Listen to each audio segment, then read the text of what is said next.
রোজা পূর্ববর্তী জাতির, যারা পূর্ববর্তী জাতি তাদের রোজার নিয়ম কানুন, রোজা ছিল সবার, কিন্তু নিয়ম কানুনের মধ্যে বিপরীত ছিল। বিশেষ করে আমাদের নবী সাল্লাল্লাহু আলাইহি সাল্লামের সাহাবায়ে কেরামের আমলে তাফসীরে আছে স্পষ্ট, ওলামায়ে কেরাম জানে, যখন রোজা ফরজ হয়েছে, মজার কথা শুনেন, যখন রোজা শুরু হয়েছে সাহাবীদের জামানায়, তখন রোজা কেমনে রাখত? নিয়ম ছিল সন্ধ্যাবেলায় ইফতার করার পরে, ইফতার করে না সূর্য ডুবলে, তো এই সময় ইফতার করার পরে এই বাকি যে রাতটা, এই রাতে যতক্ষণ সজাগ থাকবে প্রথম, এতক্ষণই খানা দানা, স্ত্রী মিলন এগুলো করতে পারবে। কিন্তু যদি ঘুমাইয়া যায় 10 মিনিটের লাগেও, 1 মিনিটের লাগেও, শুইয়া লাইলে চোখ বন্ধ, ঘুমা এসে গেলে পরের দিনের রোজা শুরু। হ্যাঁ, এটাই বিধান।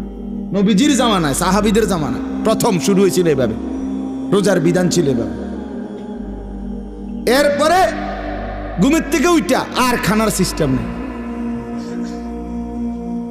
এক সাহাবী হযরত কাইস ইবনে সারমা আনসারী সাহাবী, উনি এরকম সারাদিন রোজা রাখছে, রাইখা সন্ধ্যাবেলা ইফতারের টাইমে ঘরে আসছে।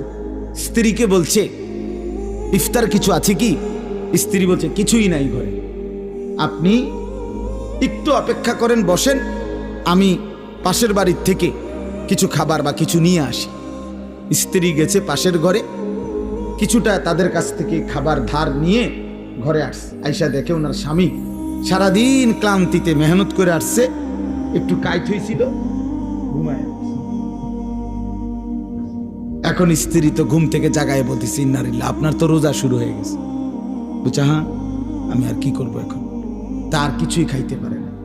তো আজকের সারাদিন উপাস, সারা রাত উপাস, পরের দিন দুপুরবেলা এই সাহাবী বেহুশ হয়ে গেছে, আর উঠতে পারতেছে না। কেন? লাগাতার এই কষ্ট। কথা বুঝছেন কিনা? এখান দিয়ে 12, হেন দিয়ে 12, 24 ঘন্টা, আরো ওহেন দিয়ে ধরেন আপনি 6-7 ঘন্টা, প্রায় 30-32 ঘন্টা পরে উনি কি হয়ে গেছে? বেহুশ হয়ে গেছে। নবী সাল্লাল্লাহু আলাইহি ওয়াসাল্লামের কাছে জানানো হয়েছে। আরেক সাহাবী রাত্রিবেলা ঘুম থেকে উঠে বেখেয়ালে ওনার স্ত্রীর সাথে মিলিত হয়েছে, তো ওনারও বড় ক্ষতি হইল, কারণ রোজা তো শুরু হয়ে গেছে। এই দুইজনের দুই বিষয়ের কারণে আল্লাহ তাআলা বলছেন, বন্ধু ঠিক আছে, চলেন আরো কমেন, আপনাকে যে আমি ভালোবাসি। আল্লাহ বলছেন, বন্ধু আপনাকে যে খুব পছন্দ করি, আপনার উম্মত তো